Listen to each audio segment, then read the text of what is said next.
ជាការបង្ខំឲ្យច្រៀងខារ៉ាអូខេម្នាក់ម្ដងទៀតហើយខ្ញុំអត់សូវដែរចេះច្រៀងខារ៉ាអូខេនឹងទេរកបទតម្រាំអ្នកនៅនេះគឺគេចេះច្រៀងខារ៉ាអូខេទាំងអស់គ្នាមកតែប្តីប្រពន្ធដែលមកពីខាងបារាំងនេះក៏គាត់ឡើងច្រៀងខារ៉ាអូខេនឹងដែរឥឡូវនេះដល់វគ្គខ្ញុំឡើងច្រៀងម្ដងដែរអត់ចេះច្រៀងដល់ពេលបានកាន់មីក្រូច្រៀងហ្នឹងគឺថាខ្ញុំច្រៀងអត់ចង់ដកដៃច្រៀងឡើងគេទៅផ្ទះឲ្យនៅគ្នារសតែខ្ញុំពីរនាក់គាត់នេះទេកម្មវិធីពេលយប់ហ្នឹងគឺមានតែប៉ុណ្្នឹងហើយយើងក៏ត្រឡប់មកសន្តាគារវិញចូលគេងចាំដល់ព្រឹកស្អែកកម្មវិធីធម្មតាកម្មវិធីគេនេះគឺគេចាប់ផ្ដើមខ្ទង់ម៉ោង 8 ប៉ុន្តែយើងត្រូវរៀបចំខ្លួនឲ្យហើយប្រហែលជាខ្ទង់ម៉ោង 7លើកទី1អ្នកគ្នាពាក់អាវយ៉ៃនេះខ្ញុំមិនដែលពាក់អាវយ៉ៃនេះសោះហ្មងហើយនេះពេលផាត់កម្មវិធីគេតម្រូវយើងពាក់អាវយ៉ៃនេះហើយពេលថ្ងៃខ្ញុំមានអាវមួយនេះសម្រាប់ដូរទៅកម្មវិធីពេលថ្ងៃមួយទៀតរៀបចំខ្លួនហើយចុះមកដល់គឺឃើញទីនយប់មិញហ្នឹងគាត់អត់បានមកទេដោយសារតែគាត់រវល់ការងារគាត់នៅខេត្តផ្សេងទៀតអញ្ចឹងគាត់ត្រូវងើបមកតាំងម៉ោង 4 ទៅមកដល់នេះព្រឹកឡើងហ្នឹងគឺគេរៀបចំជាមួយនឹងនំប៉ាវហើយនឹងនំប៉័ងដាក់សាច់ដែរឲ្យយើងញ៉ាំមុននឹងពួកយើងចេញទៅផ្ទះកម្មវិធីហ្នឹងគឺគេនៅថតរូបជុំគ្នាសិនហើយនឹងថតវីដេអូខ្លីៗជូនពរដល់កូនកំមុំកូនកន្លះអីអញ្ចឹងខ្ញុំអត់មានដឹងថាគេត្រូវថតវីដេអូអញ្ចឹងដែរដល់ពេលចង់អត់មានបានត្រៀមទុកសោះគិតភ្លាមនិយាយភ្លាមហ្មងដល់ពេលប៉ែទីននេះគឺអត់មានគិតទេក៏ឲ្យ ChatGPT គេរហូតនឹកឲ្យចំណាយពេលថតជុំគ្នាប្រហែលជាកន្លះម៉ោងហ្នឹងគឺហើយអស់ហើយអ្នកគ្នាអញ្ចឹងហើយយើងក៏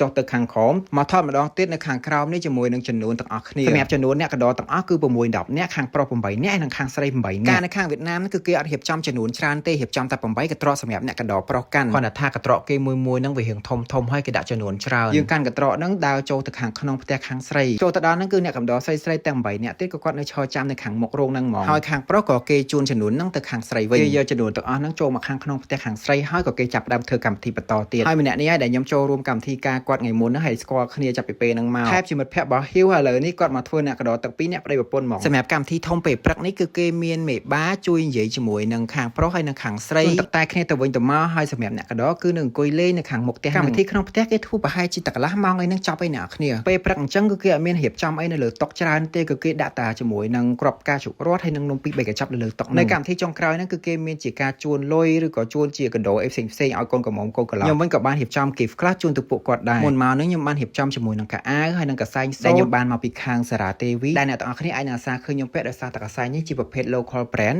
កសែងសូត្ររបស់ខ្មែរយើងមកនៅលើកសែងហ្នឹងមានជារូបផ្ការំដួលស័ក្តិសមជាមួយនឹងការធ្វើជាអំណោយដល់អ្នកដែលយើងស្រឡាញ់បានរួចហើយក៏ពួកយើងថតរូបជុំគ្នាហើយចុងបញ្ចប់នៃកម្មវិធីបោះទំនៀមទម្លាប់គេនេះគឺគេយកกระดาษក្រហមនៅបិទខាងមុខផ្ទះចប់កម្មវិធីខាងក្នុងផ្ទះប្រហែលជាខ្ទង់ម៉ោង 9 កន្លះឥឡូវនេះបានគេចេញមកថតរូបជុំគ្នានៅខាងមុខរោងទាំងអ្នកកំដរស្រីហើយនិងអ្នកកំដរប្រុសហើយមិនភ្លេចទេគឺគេមានជាការចែកអាំងប៉ាវឲ្យអ្នកកំដរម្នាក់មួយនៅមានកម្មវិធីធំមួយទៀតគឺគេអត់ធ្វើនៅផ្ទះទេគេធ្វើនៅខាងភោជនីយដ្ឋានគេហៅភ្ញៀវច្រើនមកញ៉ាំការហើយកម្មវិធីបន្តទៀតហ្នឹងគឺគេចាប់ផ្ដើមនៅម៉ោង 11 ថ្ងៃសម្រាប់វីដេអូពេញនៅថ្ងៃកម្មវិធីការនេះគឺខ្ញុំនឹងផុសនៅថ្ងៃស្អែកថ្ងៃណាគ្នា